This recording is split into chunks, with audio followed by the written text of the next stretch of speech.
साफी साहब, कल आपने हमारे प्रोग्राम में कहा था कि मुलाकात आज रात हो जाएगी। आज फवाद चौधरी साहब ने बताया कि आर्मी चीफ की और इमरान खान साहब की कल मुलाकात हो गई, मगर आपने ये भी कहा था कि मसला हल हो जाएगा। फवाद चौधरी साहब ने आज कहा कि ये वज़ीर आज़म अथॉरिटी हैं और कानून के मुताबिक ही इसका नोटिफिकेशन होगा और ये तैनाती होगी। तो ISPR की तरफ से तो पहले ही प्रेस रिलीज आ चुकी, तैनातियों का ऐलान किया जा चुका। तो ये मामला कल की मुलाकात में हल हुआ है या हल नहीं हुआ है, क्या आपके ज़राए बता रहे हैं? मेरे ज़राए तो ये बता रहे हैं कि एक प्रोसीजर पे इत्तेफाक हो चुका है, उसमें 1 दिन भी लग सकता है और मैक्सिमम 3 दिन भी लग सकते हैं, लेकिन मामला जो था बुनियादी तौर पर उसके हल पे इत्तेफाक हो गया है। मतलब मगर अगर इत्तेफाक हो गया था तो आज सुबह समरी जाती, नोटिफिकेशन आता, सारी जो गैर यकीनी की सूरत हाल है साफी साहब वो ख़त्म हो जाती, फौरी तौर पर क्यों नहीं हो सका? ये तो शाहज़ेब, हाँ भाई, आप जो है ना नॉर्मल पाकिस्तान की बातें कर रहे हैं। ये इमरान खान साहब का नया पाकिस्तान है, जिसमें आप देखते हैं कि वो चेयरमैन नैब की तकर्री पे क्या होता है, वक्त आ जाता है कोई मुशावरत नहीं होती। इलेक्शन कमीशन के मेंबरों की तकर्री पे क्या होता है, पिछली मरतबा आर्मी चीफ के एक्सटेंशन की नोटिफिकेशन का क्या बना दिया। तो इधर तो सुबह एक वज़ीर, शाम को एक वज़ीर, तो उधर तो आदत ये पड़ी हुई है सुबह एक ब्यूरोक्रेट, शाम को दूसरा ब्यूरोक्रेट। तो मैं आपको लतीफ़ा लगेगा, लेकिन 6-7 महीने हो गए हमारे खैबर पख्तूनख्वा में वो अली अमीन गंडापुर के दबाव पे उनके भाई को वज़ीर बनाया गया है। उधर असद कैसर साहब अपने भाई को बनाना चाहते हैं, परवेज़ खटक साहब अपने बेटे को। तो इतने अरसे से उसको वज़ीर बनाया गया है और उसको अभी तक महकमा अलॉट नहीं हुआ है। तो ये बात आपकी ठीक है कि अगर इस हुकूमत में ये सलाहियत होती तो पहले तो ये तनाज़ा ही सामने ना आता, इसमें कोई तनाज़ा ही नहीं था। तो ये अब कुछ उनका लाडलापन है, तो उसके लाडलेपन के या उनकी अना की मसाज के लिए कुछ चीज़ें होंगी। इसलिए मैं ये कह रहा हूँ कि पॉसिबली 1 से लेके 3 दिन लग सकते हैं, लेकिन उसूली तौर पर मामला तय पा गया है और उस पे दोनों बड़ों का इत्तेफाक हो गया है और वही कुछ होगा जो ISPR के प्रेस रिलीज़ में था।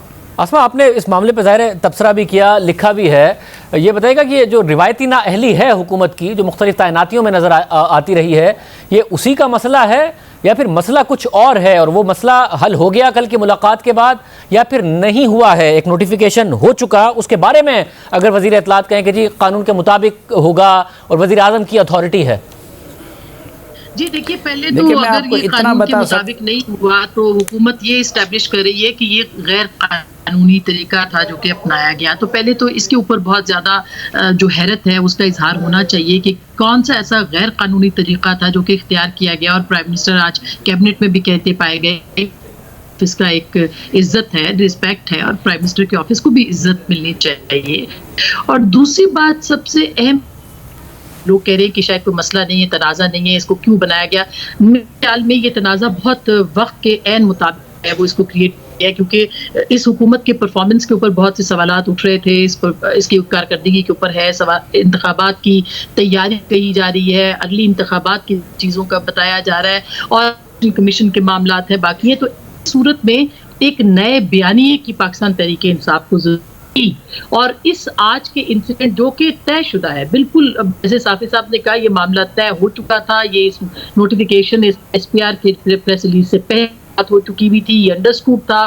लेकिन ये तनाज़ा अब जब बनाया गया है, नजर आ रहा है कि आने वाले दिनों में इस मामले को और ज्यादा, इस तरह के मामले को बढ़ावा मिलेगा और एक नैरेटिव जो है वो रिप्लेस करेगा एहतसाब के उस नैरेटिव के साथ जिसकी की तदफीन हाल ही में एहतसाब बिल की सूरत में जो है ऑर्डिनेंस की सूरत में वो की गई है। तो लिहाजा हुकूमत को एक नैरेटिव चाहिए।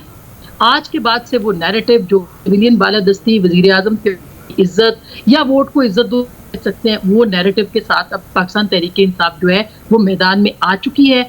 और हो सकता है आने वाले दिनों में बहुत सारे ऐसे एपिसोड्स हों जिससे कि प्राइम मिनिस्टर की जो अपनी एक रिट है उसको ज़्यादा तक़वियत मिले और वो तक़वियत के लिए कोशिश भी करें। और अगर ऐसी सूरत में सियासी शहादत जिसके इम्कानात कम है, सियासी शहादत होती है या अगर कोई लॉन्ग मार्च के ज़रिए से या अपोजिशन की कोई तहरीक अदम-ए-एतमाद के ज़रिए से हुकूमत बरतरफ हो जाती है तो इसका फ़ायदा पाकिस्तान तहरीक इंसाफ उठा सकती है। अस्मा, मगर आप नहीं समझती कि या तो एक मिसअंडरस्टैंडिंग हो गई या फिर वज़ीर आज़म कोई तसलसल चाहते थे या फिर रिप्लेसमेंट अपनी मर्जी की चाहते थे, उसकी वजह से मामला तूल पकड़ गया? वरना इस वक्त तो हुकूमत को सूट करता है कि वो ये दिखाए कि इदारों के साथ हम एक पेज पर हैं, ऑपोजिशन नहीं है, इसलिए हम ही एक बेहतरीन ऑप्शन हैं। आपके ख्याल में इस वक्त हुकूमत ये रिस्क लेगी कि नहीं? एक नया बयानिया है कि हम खड़े हैं और इस वक्त हम एक सिविलियन बालादस्ती के लिए खड़े हैं, ये तो अपोजिशन वाला बयानिया हो जाएगा जिसके खिलाफ हुकूमत बाकायदे तौर पर एक बयानिया बनाए हुए।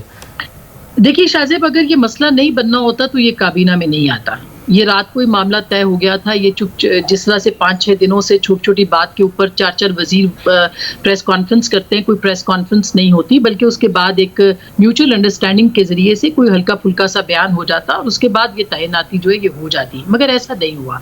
काबीना के अंदर इस मामले को रखा गया, इसके ऊपर राय ली गई, इसके ऊपर राय दी गई, इसके ऊपर बाकायदा जो स्पोक्स पर्सन है हुकूमत के उनको कहा गया कि आप इन ये अल्फाज में, या जाहिर है कि प्राइम मिनिस्टर से पूछे बिना उन्होंने ये अल्फाज अदा नहीं किए कि वजीर आजम की अथॉरिटी होती है, वजीर आजम का इख्तियार होता है। इसका मतलब क्या है? इसका मतलब ये है कि एक बाकायदा मुनज़्ज़म अंदाज में जो एक प्राइम मिनिस्टर के ऑफिस की जो बालादस्ती है उसके ऊपर बात की गई है और ऐसे वक्त में और ऐसे तरीके से इस पर कोई एतराज़ नहीं होना चाहिए। वज़ीर आज़म की अथॉरिटी होती है आइन और कानून के तहत और इसमें कोई दो राय भी नहीं थी। लेकिन जिस अंदाज में अगर कल की मुलाकात जो हुई है, अगर हुई है, उस मुलाकात में मामला तय पा गए तो उसके बाद ये बहुत बड़ा सवाल है कि फिर काबीना के अंदर वज़ीर आज़म को ये कहने की ज़रूरत क्यों थी कि वज़ीर आज़म के दफ्तर की भी एक जो है वो सेंटिटी है या उसकी भी एक रिस्पेक्ट है, उसकी भी एक इज्जत है। तो मेरा ख्याल है कि ये मसला क्रिएट करने के लिए भी आज की प्रेस कॉन्फ्रेंस के बाद जो है वो र्यूमर्स को हकीकत का जो रूप है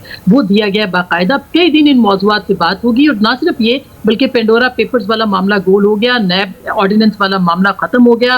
वो जो पाकिस्तान का एक फाइनेंशियल क्रंच और क्राइसिस आने जा रहा है उसके ऊपर बात अब नहीं होगी। अब तो कई दिन जो है वो यही मौजू रहेगा जब तक कि नोटिफिकेशन सामने आ नहीं जाता।